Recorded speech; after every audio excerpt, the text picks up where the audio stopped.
gagawa po tayo ng Honda Civic Hyper valve, 16 valve. Ayan po.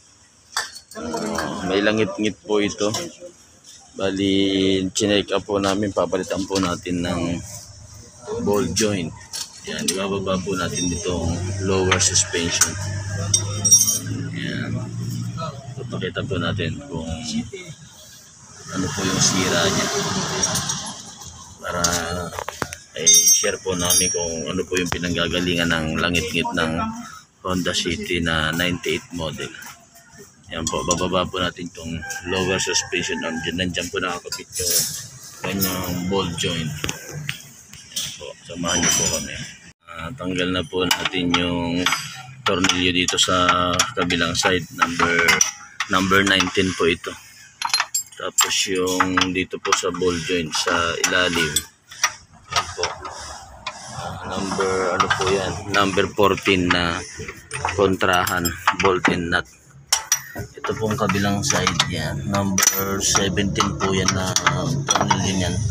Yan, bababa po natin yung lower suspension na. Tinanggal din po itong stabilizer link. Yan po. Yan. Number 12 po yan. Sakit yan. Tatanggalin po natin para hindi po magkalat yung kanyang bushing. Yan po. Ito po yung mga tools yan. Kasama ng suspension. Ito yung alam na dalawang ipon lang po natin. Tatanggalin na rin po natin yung shock kasi maglalagay po tayo ng rubber po dito sa pinapatungan ng spring. Wala po kasi siyang rubber, kaya pag iniikot po yung manubela nagkakaroon po ng squeaking. Yan, lalagyan po natin siya ng coil spring rubber. Yan, ibababa po namin. Bale, ito po, tatanggalin po itong number 14 tsaka yung tyrant din po, pabibitawin natin yan. Tutukuran na lang po natin ito ng pangalso para hindi po malaglag ito. Yan, tatanggalin din po yung ibabaw, yung shock mounting, yung tatlong number 14. Yan po, samahan niyo po kami sa pagbaba ng shock absorber ng Honda City. Pupukin lang po yung pababa para mahugot po yung shock. Yan, wait lang, tumukod na.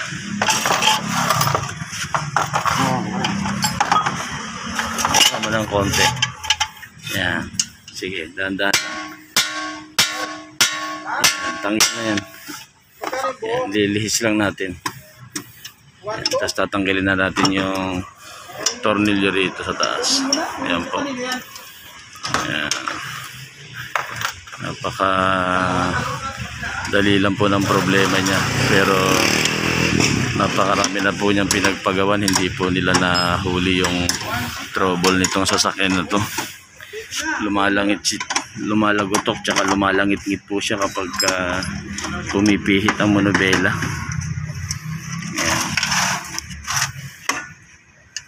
Yan po, tinanggal na po natin yung shock absorber. Ayan, lalagyan po natin ng coil spring rubber. Wala pong coil spring rubber. Ayan, samahan nyo po kami sa paglagay ng rubber at pagpalit po ng suspension arm ng Honda City 98 model. Ayan, natanggal na po natin yung kabilaan suspension arm. Left and right po yan. Ayan po, parehas na po silang sirang-sira. Mayroon na po siyang play. Tsaka lumalagot. Yan, lumalagotok po yan, lumalangit-ngit. Yan po, papalitan po natin ng ball joint. Yan. Ito po yung kabilang side. Yan, tatanggalin po din natin yung shock absorber. Yan, same procedure lang po ang pagbaklas. Tsaka yung gagawin po, parehas po siyang lalagyan ng coil spring rubber. Yan, kabilaan po. Yan, para mawala po yung naririnig na langit-ngit ng ating kliyente. Yan po. Kaibigan, ka-auto, dumating na po yung suspension arm assembly na po ang ipapalit. Wala pong available na ball joint. Yan, buong suspension arm na po. Yan, samahan niyo po kami sa pagkabit ng suspension arm. meron niya rin to. Hindi. Tingnan natin tornilyo. Hindi mo nadadali to? Iigpitan na po natin. Ilalapat na natin yung tornilyo. Lalapat lang muna natin. Mamaya natin iigpitan. Ilalapat din yung number 17. Ayan po.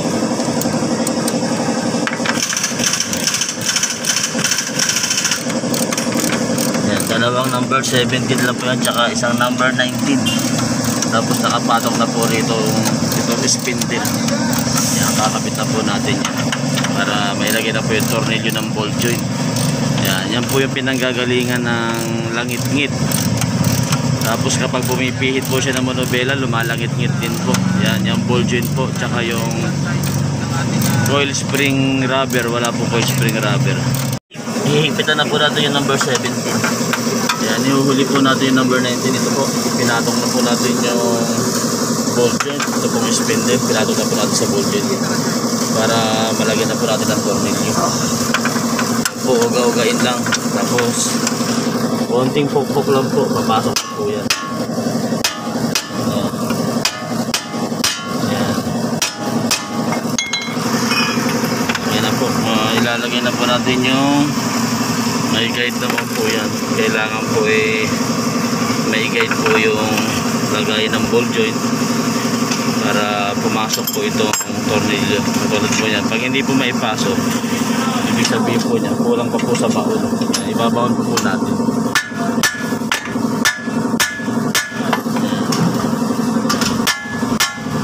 Pukpukin lang po. Yan, hanggang sa maibaon. Ayan po, kung naka-center na po, pwede na natin ilagay yung tornilyo na ball dyan.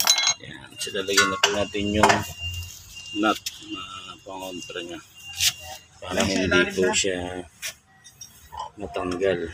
Ayan po, ang importante po dyan, mahigpit na mahigpit po yan. Ayan, sige, higpitan mo na. Mahigpit na po itong ball joint tsaka yung 19 po ng suspension arm. Ilalagay na po natin itong stabilizer link. Ayan, yung paglagay po ng stabilizer link, meron po yung rubber, tapos rubber din sa ibabaw. Palit-palit lang po yung rubber para hindi rin po magkaroon ng metal friction at magkaroon din ng problema kapag nagkaroon po yan ng metal to metal. Isa rin po ng paggagalingan ng langit-ngit. Ayan, assemble na po natin para yung shock na lang po ang kulang. Ayan po. So tinanggal na po natin yung coil spring para mabilhan po ng rubber. Ayan, kailangan po ng rubber dito sa baba. Isa rin po yan sa pinanggalingan ng tumutunog kapag pumipihit po siya ng monobela. Katulad po nito, mayroon po siyang rubber dito sa ibabaw. Ayan, dapat mayroon din po siyang rubber dito sa ilalim para wala pong metal to metal. Yan, kaya po nagkakaroon siya ng langit-ngit, squeaking pagka pumipihit po kasi po wala po siya mga rubber. Ayan po, antayin lang po natin yung kinuhang rubber para mailagay po pagdating. Ayan po, ang mga nagiging problema ng sasakyan na ito, yung ball joint po tsaka coil spring rubber, pinanggalingan po ng langit-ngit at lagutok. Ayan, antayin po na baklas na po yan, dalawa na po. Parehas po walang rubber kaya antayin po natin makumpleto. Dumating na po yung coil spring rubber po. Ayan, sa ilalim. Yan po yung sapin ng coil spring para hindi po magkaroon ng langit-ngit. Papatong na po natin yung coil spring.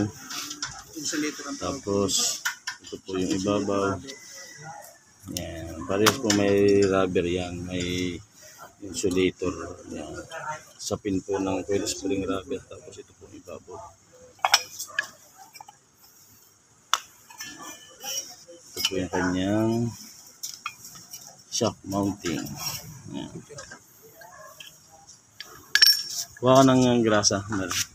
Lalagyan din po natin ng grasa dito para mas malambot po ang pihit ng steering, tsaka hindi rin po magkaroon ng metal to metal friction. Lalagyan natin ng ating grasa. Bagay ito po yung pinaka-bearing niyan. Ito po yung umiikot yan. Pero mas maganda rin po lagyan na natin ng konting grasa yung sinasapinan niya para mas maganda po ang pihit niya. Ayan, tsaka dito. Ayan po. Ayan po. Isa na naman pong na-share naming trouble ng Honda City na hindi po na huli-huli ng ibang gumagawa. Ayan, kaya sinishare po ito po, na-share po namin sa inyo kung ano po ang naging problema niya.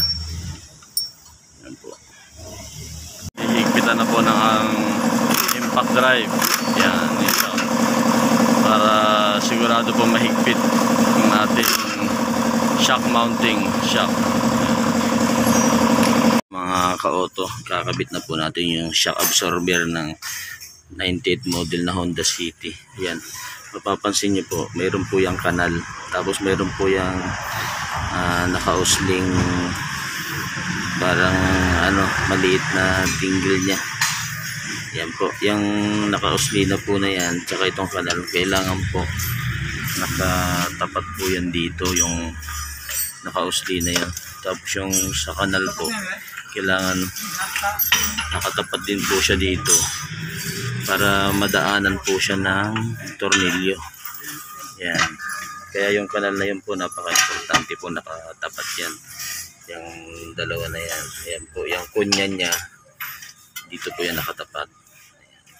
Para sigurado pong naka-align po yung pagkakalagay natin ng shock. Yan po, kakabit ko na po muna. Yan, pag nakatapat na po yan, jajakan lang po natin itong lower suspension arm para lumapat po siya. Yan. Sige, taas. Yan. Yan po, sige. Sige. Yan, nakasaksak po yan eh. Kailangan po nakaguide po yan. Sige. Yan, up. Lalagyan na po natin yung tornilyo. Yan. Ihigpitan na po natin. Yan, nakaguide na po siya. Kaibigan, siguraduhin lang pong nakatapat na po siya. Yan, hihigpitan na po natin. Ibig sabihin nakaguide na po yan. Kasi po nailagay na natin yung tornilyo. Pag hindi po kasi nakaguide yan, hindi po yan ma-shoot yung tornilyo na yan. Yan po. Yan, kailangan po mahigpit na higpit kasi napapansin nyo, bilog po yan. Iisang tornilyo lang po. Hindi po katulad nung ibang shock. Dalawa po yung tornilyo niya rito. Ito po nag-iisa lang, tapos nakasaksak lang po siya. Kaya siguraduhin lang po mahigpit ito. Ayan. Thank you very much po sa panonood ng aming YouTube channel. Ayan po. Ito pong huwag pong kakalimutan higpitan din nyo. Basta susunod na po natin yung tie rod end. Tsaka yung stabilizer link po. Yan po ang huli nating hihigpitan. Ayan po. Mahigpit na po lahat. Yan, talagay na po rin yung tie rod end. May lock na po yan. Yung stabilizer link po. Yan, nahigpitan na po. Ang shock, yung ball joint sa ilalim, mahigpit na. Yan, ito po mahigpit na rin. Kaya pwede na po natin ikabit ang gulong. Yan po, Honda City. Yan. Paano bahala dyan, Mer? Kabit mo na yung gulong para makauwi na si Sir. Malayo pa yata ang uuwian yan. Ayan, ang kabiti pa po ata ito. Ayan po. Tapos na rin po yung kabila. Hinihigpitan na lang. Kompleto na po ang parts ng Honda City. Tapos na po. Ayan. Thank you po.